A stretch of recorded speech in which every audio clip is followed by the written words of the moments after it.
It's chapter 58 of EVERNIGHT, Daybreak. Look there, at the sky. Something's happening to the dark. It's cracking open, like an egg. This was an apt description. After the explosion of light, cracks began to creep and trace across the sky, and through the cracks, daylight shone. The cracks grew bigger, joining up, and the EVERNIGHT sky dissolved. Daylight returned to the world. The painting shielded their eyes, cried out in pain, and fell to the ground, their skin bubbling and hissing. They burned, the painted, until they were nothing but dark stains on the streets. At first the survivors were too stunned, too relieved and exhausted to do anything but stare. But soon the cheers began, the yells of victory, and those cheers spread through the streets the way the sunlight has spread across the sky. Out in Badmouth Bay, on one of the dark ships, as the painted yelled and tried to turn their boats around, those who had been marked and bewitched began to wake up. A fishing boat captain remembered who she was.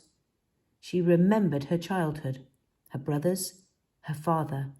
She remembered her boat, her crew, the day the EVERNIGHT had come, had taken her, placing her under a dark spell. She looked around as if waking from a dream, dazzled by the light, and saw the painted in panic, their skin burning in the sun. She took the wheel from a screaming, burning painted, spun it around so that the ship was pointing towards another of the black ships, and steered a course straight at it. As one ship crashed into the other, she jumped into the pewter sea and began swimming to the shore.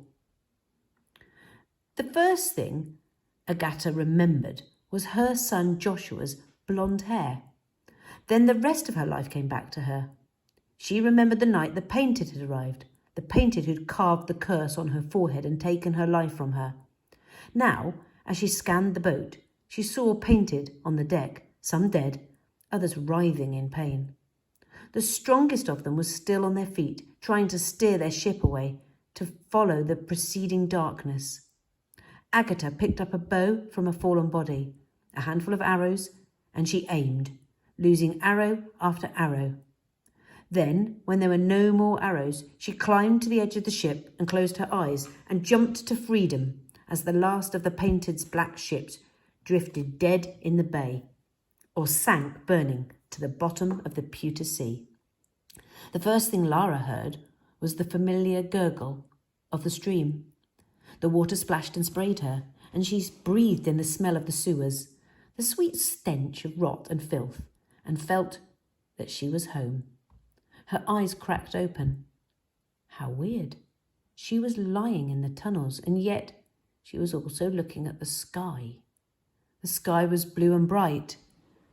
Out of the way! Let me through! Where is she? Move! High above, Bernie Whitecrow's face appeared over the edge of the hole in the street, and then Rob Nielsen and Double Eight and Joe. Hello, said Lara. Am I alive? Lovely to see you. And then she passed out.